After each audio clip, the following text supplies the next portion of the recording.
Hey guys, welcome to this video. My name is John Watts. I'm a consumer protection lawyer, and I help a lot of people who are having errors on their credit reports, and they're trying to fix those errors. So whether you want to call that correcting errors or credit repair, it's all the same thing. It means I have an error, I have a problem on my credit report, I'm trying to fix it. So let me give you 3 simple rules on how to write your dispute letter to the credit bureaus. Okay. And before I do that, let me give you a couple of principles. Number 1 is when my kids were younger, I would help them with math sometimes. And we'd realize, okay, we got the wrong answer. I'd say, well, where's your work? You've got to show your work. And they'd say, well, if I did that, I would have to use a brand new piece of paper. It's like, it's okay. We'll buy you another notebook. Okay. Use a second piece of paper. Same thing here. Don't worry about how many pages is it.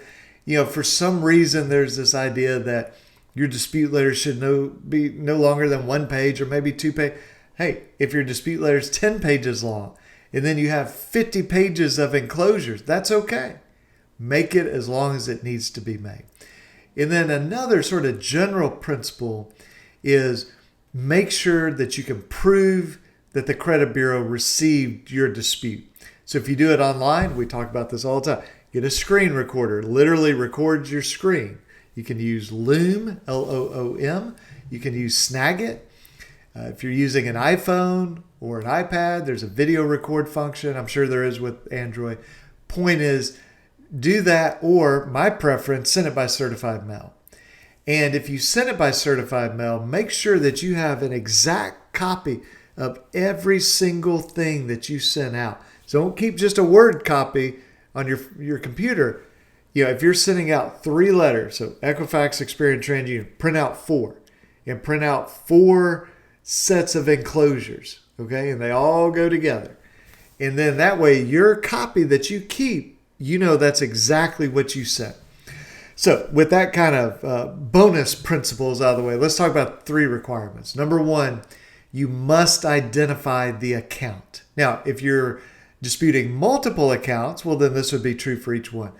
But look, this is not the time to be mysterious or to say, what account I'm referring to, or just leave it blank. Like some people kind of start in the middle of a conversation in their head and they just start talking about it. And I read the letter and I go, I'm not sure what account. Like, get to the bottom of it. I can't tell which account you're disputing. And they go, oh, okay. And so the point is just identify it.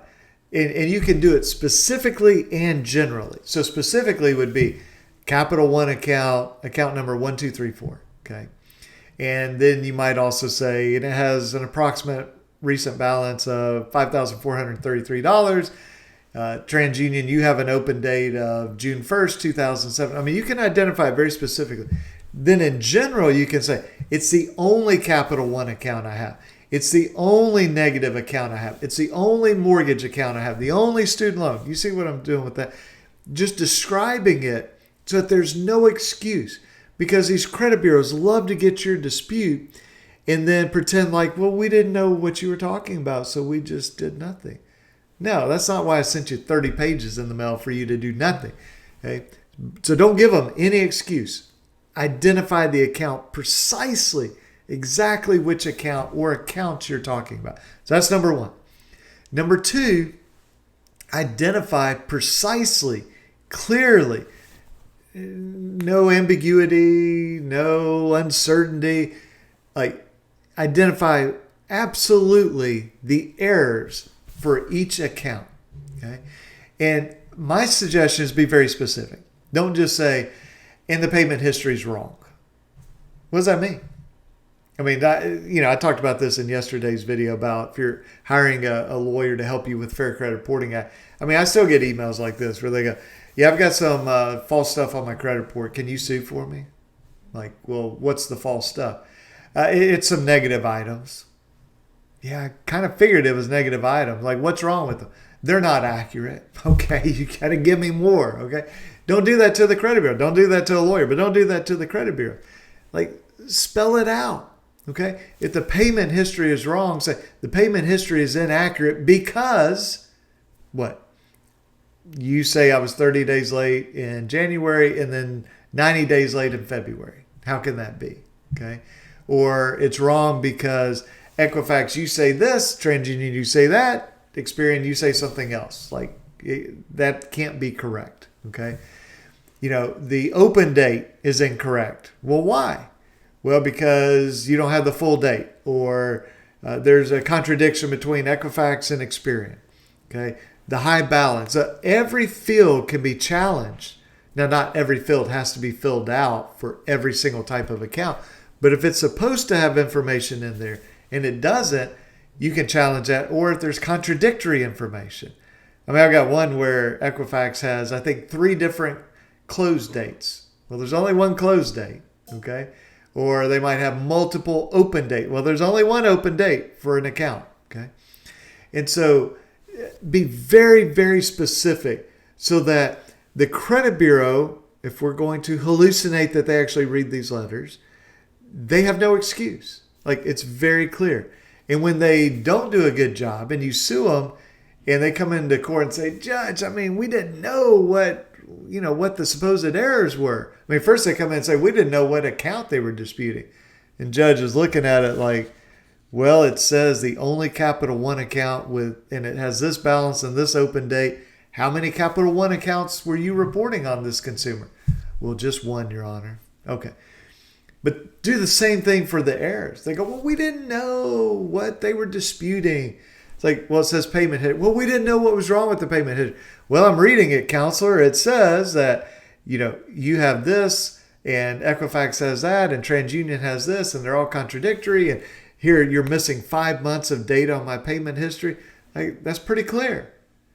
See, then they don't have any decent argument for that. So be very, very, very specific in your dispute. So identify precisely the account. Identify precisely each and every error on that account. And then I would be very precise in what you want. Now, the law says if you dispute something, they have to investigate it and either verify it as correct, update it, or delete it. Those are the options, okay? But I would spell that out. So again, they're not talking to some judge who maybe is a brand new judge or maybe has never dealt with Fair Credit Reporting Act. And they're like, Judge, she didn't tell us what she wanted us to do. She just said there was some wrong information, but we didn't know she wanted us to delete the account. So here's what I do typically. I'll say, hey, the payment history is wrong because of, and then spell that out. And then I'll put correct this or delete the entire account. Next paragraph. The high balance is incorrect. Here's why it's incorrect. I want you to fix it or delete it. Hey, the pay status is incorrect. Here's why it's incorrect. I want you to correct it or delete the whole account. I mean, I literally repeat that in every one of those paragraphs so that there's no excuse when they say, well, we didn't know, what were they wanting us to do? Correct it or delete it. Pretty simple, okay? And so if you go with those 3 rules, it'll really help you. There's no particular magic language, okay? You don't have to cite the law or cite Metro 2 or do anything fancy. You can do that. But the main point is, what account are you disputing? So everybody's on the same page. Why do you say it's incorrect? In other words, what are the errors specifically?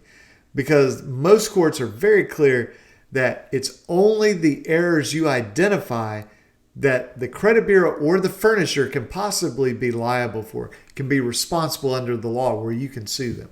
So you got to identify the accounts, got to identify the errors, and then explain to them what you want. I want this corrected or I want it deleted. Maybe you want a 0 balance. Maybe you just want the account deleted. Maybe you want some negative items, payment history removed because they're inaccurate. Whatever it is, explain to them what you want. Now, understand, as we've talked about in other videos, every time you dispute something, they always have the option to just delete the account. Okay, so you have to be willing to live with that if they delete it. But if you'll follow those 3 approaches of, here's the account, here are the errors precisely, clearly stated, and here's what I want you to do. Correct it or delete the whole account. And then, obviously put your identifying information. And remember, don't worry about wasting paper, okay? It can be a really long letter, that's fine. And make sure that you have an exact copy of what you sent to the credit bureaus. Okay, guys, thanks for watching this. You guys have a great evening, and I'll talk to you later. Bye bye.